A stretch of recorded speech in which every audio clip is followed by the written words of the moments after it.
খবরটা এরই মধ্যে সবার জানা হয়ে গেছে। যারা ক্রিকেট পছন্দ করেন তাদের ভিন্ন ভাবনা থাকতে পারে। কিন্তু আজকে ১১ সদস্যের অ্যাডহক কমিটির গঠনের পর খেলার ইমপ্যাক্ট নিয়ে নয়, একটা বড় রাজনৈতিক মেকানিজম নিয়ে কথা হোক।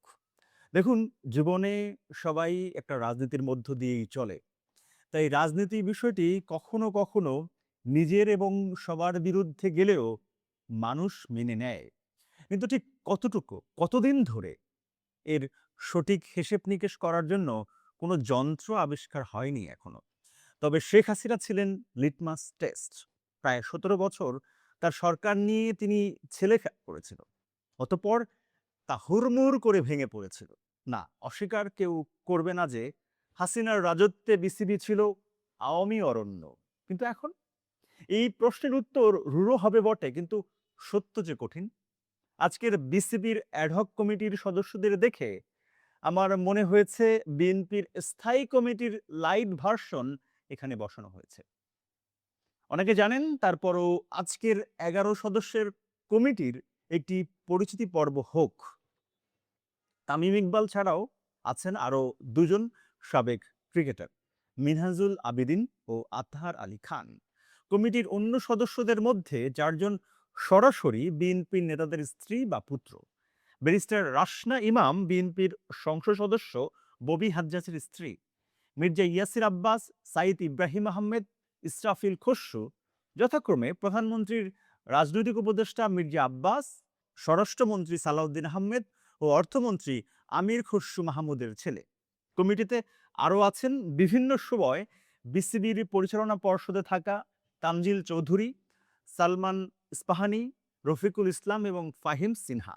এদের মধ্যে তানজিল চৌধুরী প্রাইম ব্যাংকের চেয়ারম্যান, মির্জা সালমান ইস্পাহানি লিমিটেডের চেয়ারম্যান, রফিকুল ইসলাম ইন্দিরা রৌড ক্রিয়াচক্রের কর্মকর্তা এবং ফাহিম সিনহা একমি ল্যাবরেটরিজের পরিচালক। ফাহিম সিনহা সাবেক বিসিবি সভাপতি, নাজমুল হাসান এবং পরে ফারুক আহমেদ ও আমিনুল ইসলামের বোর্ডেও ছিলেন।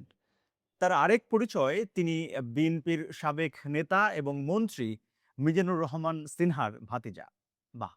এ বড় দারুণ বাজি।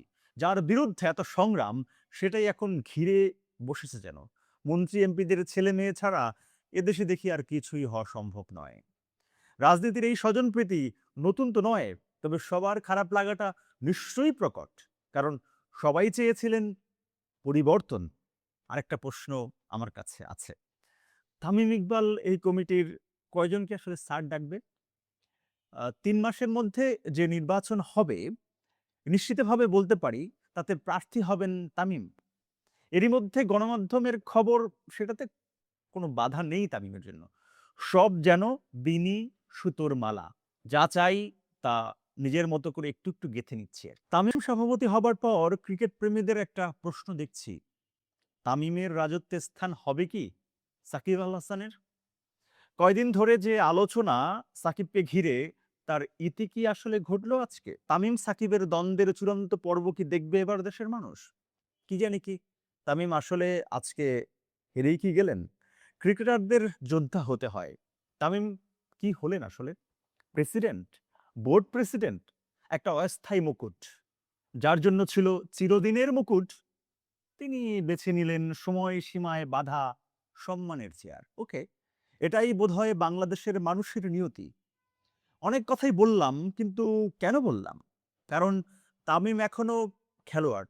তিনি কেন বোর্ড সভাপতি হয়ে যাবেন নিমেষেই? রাজনীতির যোগাযোগ এই প্রাপ্তিতে তো তা বুঝতে পারছি। আর বিএনপি নেতাদের সন্তানদের এই ক্রিকেট প্রেম আগে তো জানা ছিল না কারো। বিএনপি সরকারের সময় আওয়ামী লীগের লোকজন এখানে স্থান পাবে না, এটা আমরা বুঝলাম। কিন্তু সত্যি সত্যি যারা ক্রিকেটের মানুষ, তাদের বাদ দিয়ে কেন রাজনীতি মুখ্য হয়ে উঠবে?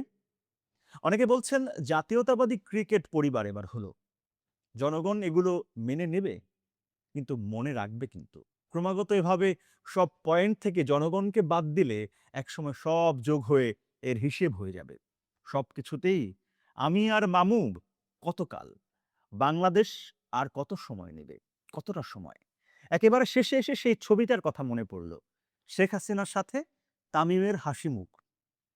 সব জমানায় মুখে হাসি থাকাটাও এক বড় অর্জন। ক্রিকেটে সেঞ্চুরি হাঁকানোর চেয়েও ভালো থাকুন, সুস্থ থাকুন, আর থাকুন নিউজ হাবের সঙ্গে। মহান মুক্তিযুদ্ধের চেতনা এবং বাংলাদেশপন্থী স্বাধীন সাংবাদিকতায় আপনিও হতে পারেন অংশীজন। নিউজ হাবের প্রচেষ্টাকে এগিয়ে নিতে যে কোনো পরিমাণ সহায়তা পাঠাতে পারেন নিচের দেয়া নম্বরে।